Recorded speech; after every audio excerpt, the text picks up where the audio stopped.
Did you know medieval audiences were obsessed with watching women sin? Ever wondered how a culture, without television or Instagram, turned female virtue and vice into must-see entertainment? Number 5. The Virgin Martyrs, blood, beauty, and brutal spectacle. Medieval theater loved a good Virgin Martyr story. These productions featured beautiful young women who chose death over surrendering their virginity or Christian faith. St. Catherine, St. Margaret, and St. Agnes were crowd favorites, drawing massive audiences who came to witness their theatrical torture and triumphant deaths.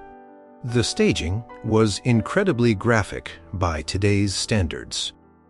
Theater companies invested heavily in special effects to portray beheadings, burnings, and other gruesome executions. Red ribbons symbolizing blood would flow from actors' bodies. Hidden bladders of animal blood might burst at dramatic moments. Trapdoors allowed saints to miraculously disappear or appear.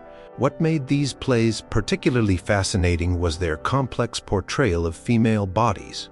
The Virgin Martyrs were simultaneously presented as objects of desire and symbols of untouchable purity. Actresses, or more commonly young male actors playing female roles, would appear in revealing costumes that emphasized their beauty only to vehemently reject sexual advances from the play's villains. The York Mystery Cycle featured St. Catherine arguing philosophy with 50 male scholars, defeating them all through her divine wisdom before facing torture. The audience witnessed her body becoming a battleground between earthly power and divine protection. When the emperor ordered her broken on the wheel, later known as the Catherine wheel, angels would dramatically descend to smash the torture device, showing heaven's approval of her steadfastness. These performances served multiple purposes. They educated largely illiterate audiences about female saints, while providing titillating entertainment through the uncomfortable juxtaposition of beauty, sexuality, and violence.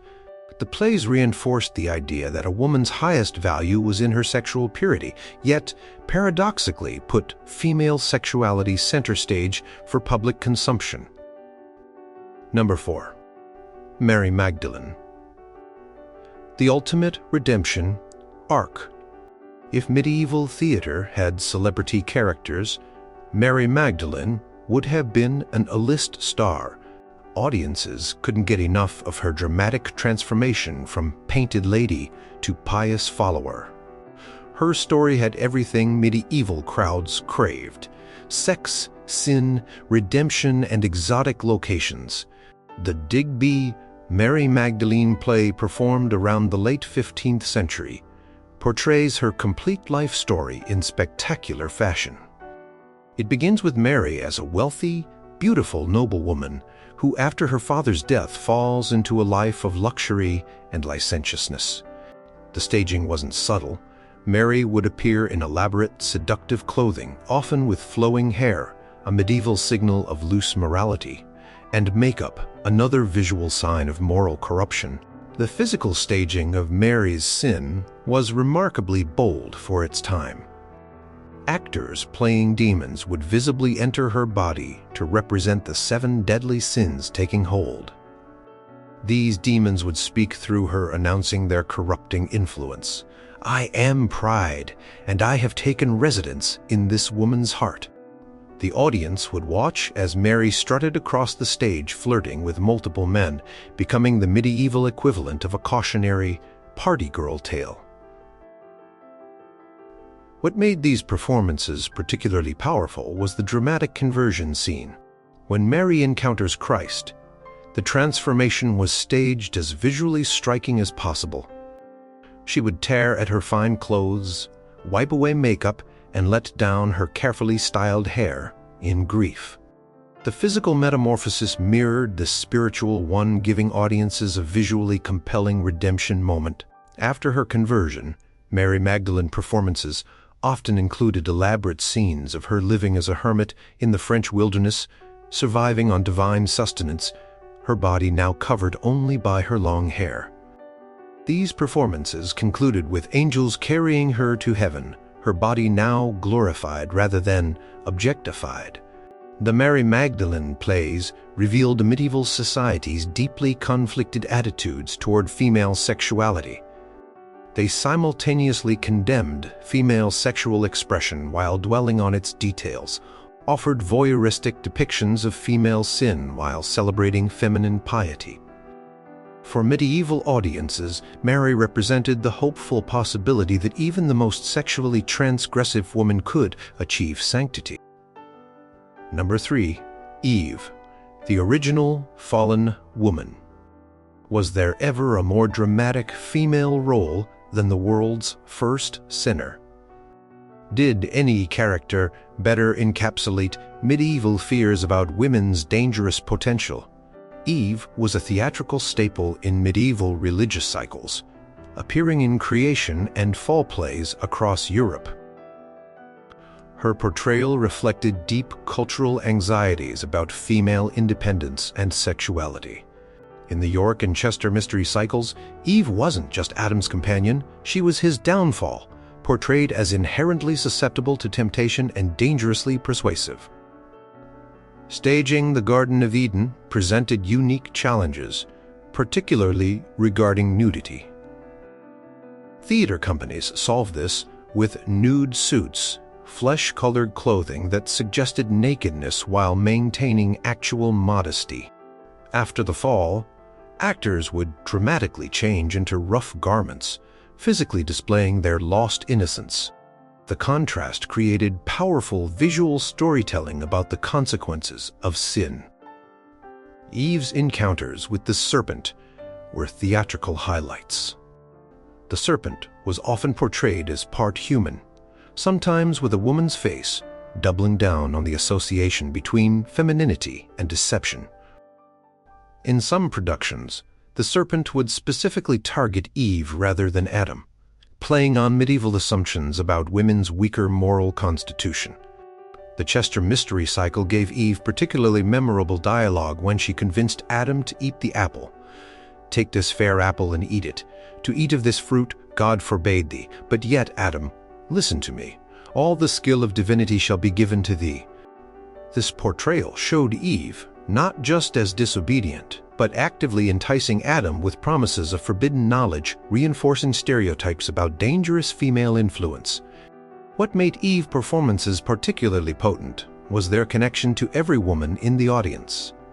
Medieval theology viewed all women as Eve's daughters, inheriting her moral weakness and responsibility for humanity's fallen state.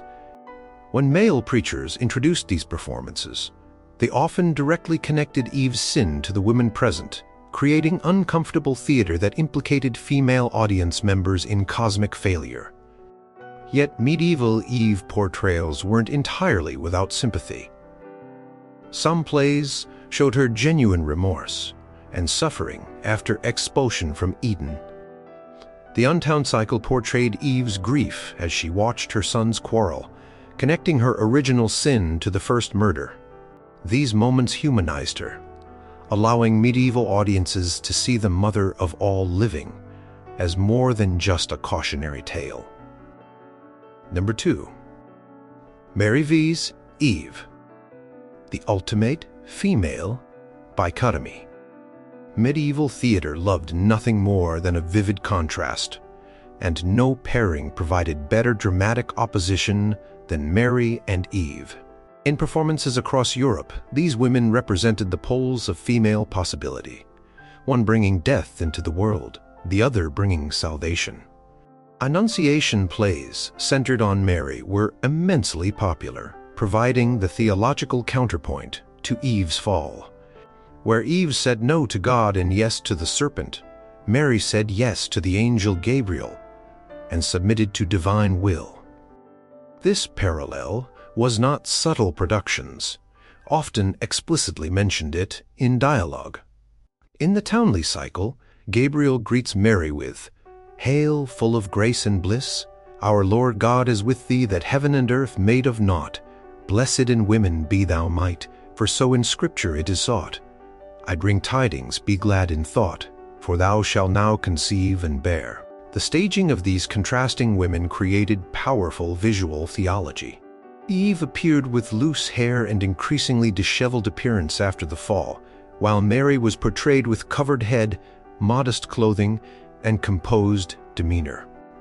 Eve was active and questioning.